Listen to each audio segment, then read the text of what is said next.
Ajete Mawuwe, now 53 years, began his fishing career at the tender age of 7. However, he decided to retire from fishing about 10 years ago, putting away his boat and net for good. 7 years. After my father's passing at age 7, I was cared for by various people, which led me to learn fishing. I grew up in Kwame Krom and later Yeji, both places with strong winds and waves. In Yeji, the weather was particularly unpredictable, with sudden rainstorms. To survive, we had to act quickly, often abandoning our nets and flee into safety, hoping to return another day with the means to replace our lost gear. Ajete explains that the traditional weather forecasting methods they relied on were no longer effective due to shift in weather patterns. He shares challenges faced as a result, including close calls and difficult experiences on the water. However, things have improved significantly. Although radio announcements warn of approaching rainstorms, many fisher folks like myself don't have access to radio sets or ignored the warnings, putting us at risk. However, the introduction of weather forecast has significantly reduced accidents on the lake, as those who do listen can take necessary precautions. Okay. I am Kofi Yamba from Dambai, and I've spent the last 30 years working on this lake. My fishing journey began when I was just 6 years old, learning from my father. Growing up, we didn't have access to radio sets, so our fathers relied on traditional methods to predict weather changes. Whenever they sense a change in weather, we would promptly seek shelter in a nearby community to ensure our safety. 36-year-old Kofi Yamba and his fellow fishermen are no longer taking risks by relying on unpredictable weather conditions. They credit Ghana Meteorological Agency's weather forecast for providing more accurate and reliable information, allowing them to make informed decisions and stay safe on the water.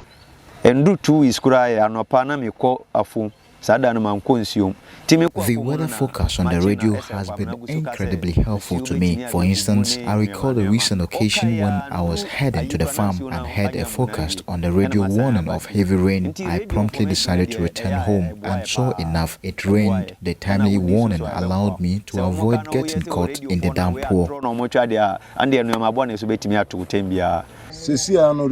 Radio weather forecasts have saved us from water-related disasters. Staying informed with reliable weather information and acting on it can help you stay one step ahead of potential dangers and avoid being caught off guard.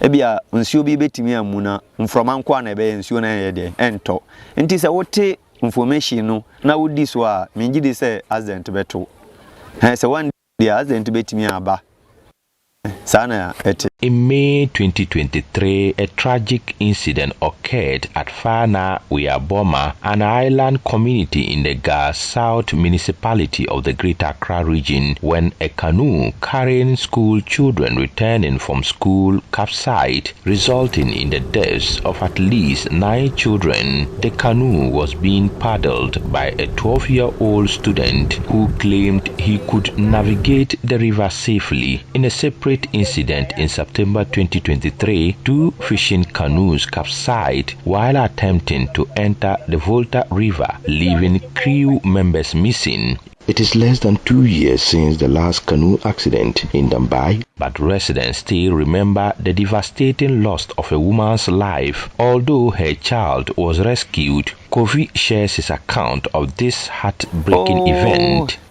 Andrew 2 years Quran accident to be crasiwa. Eno kra e oba ni akwada kituwa bi It's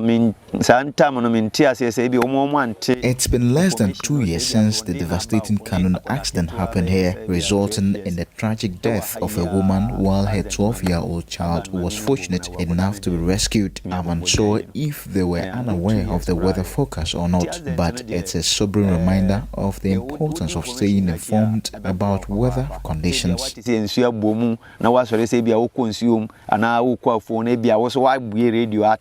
And our TV, I say, and our markers, and Sue, a bit me I am from a bit me about our dear so the back corner there, and no dear Azent Beba.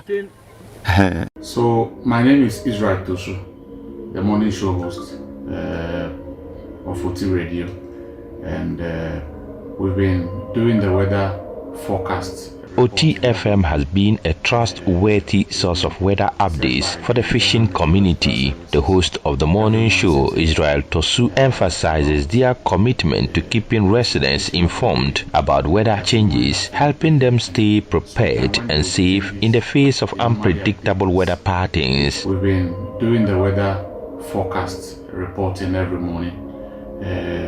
We've been served by the Ghanaian Meteorological Services every morning 6 a.m.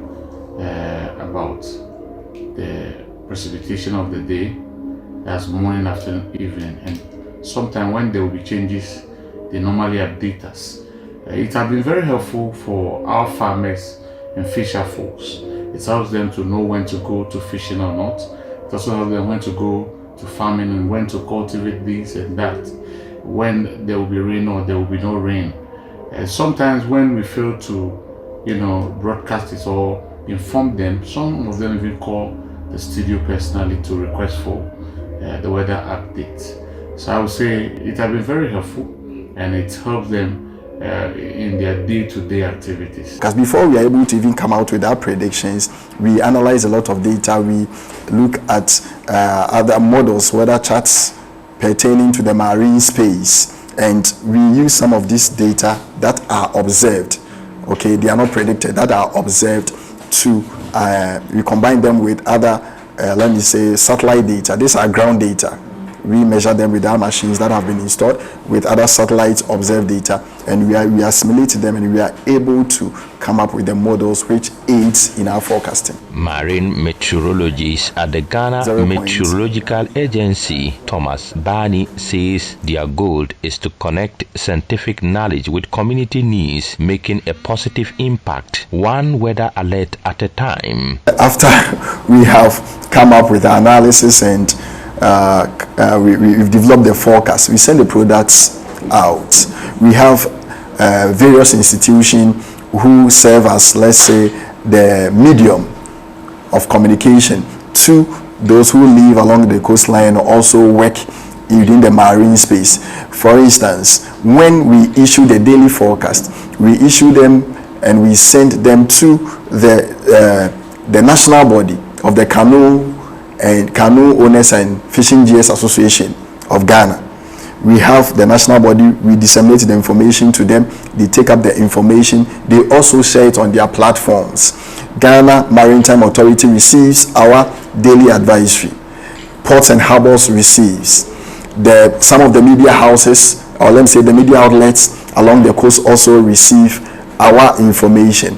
And every individual who works within the marine space can even use the USSD code *920*88#. You follow the prompts and you'll be able to have the information that day.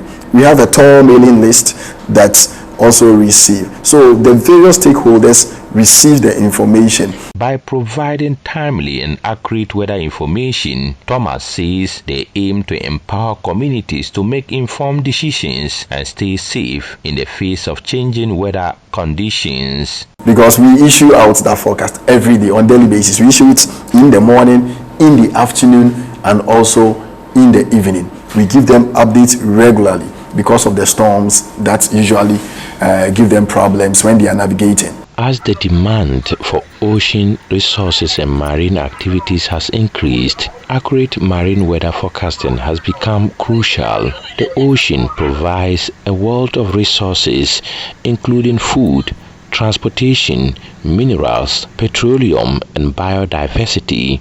To harness these resources safely and responsibly, it is essential to have reliable information on ocean conditions and weather patterns at sea, preventing losses and ensuring the protection of lives and assets. Thomas says, knowledge of wind patterns, sea currents, and other weather-related factors help sailors determine the most efficient and safest routes for their journeys.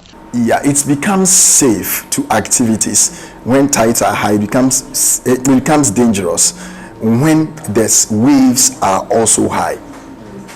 Because one, if the water levels are high and the waves are also high, the probability of us having a lot, let me say, very high waves, which will make the ocean surface bumpy, even as they navigate, is high.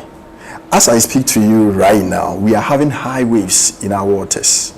You know, locally, we have agreed thresholds that makes us say the sea surface is rough, is calm, or dangerous. Locally, when we are having significant wave heights and tides of, let's say, less than 1.5 meters, we say when we have significant wave height or wave height of, let's say, from 0 meters up to 1.4 meters, and tides of less than, let's say, 1.5 meters, we say, the ocean sea, or we conclude per the agreement we have with our stakeholders, the ocean surface is calm. When we have wave heights of 1.5 to 2.4 meters, we say the ocean surface or the state of the sea is going to be rough.